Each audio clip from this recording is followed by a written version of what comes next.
নির্দেশনা দেওয়ার পরও উপজেলা নির্বাচনে মন্ত্রী এমপিদের নিকট আত্মীয়দের মধ্যে যারা এখনও নির্বাচন থেকে সরে দাঁড়াননি তাদের তালিকা তৈরির নির্দেশনা দেওয়া হয়েছে। একথা জানিয়েছেন আওয়ামী লীগের সাধারণ সম্পাদক ওবায়দুল কাদের।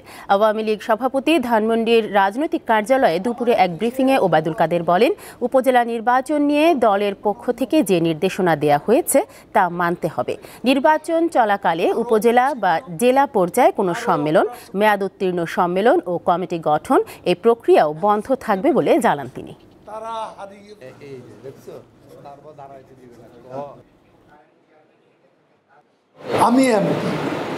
আমি মন্ত্রী, আবার আমার ভাই, আবার আমার আরেক ভাই, ছেলে, শ্যালক, এরাও পদ নিয়ে যাবে সব।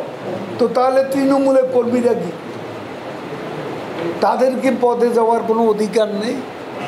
সেই সুযোগটা করে দেওয়ার জন্যই এ ব্যবস্থা নেওয়া।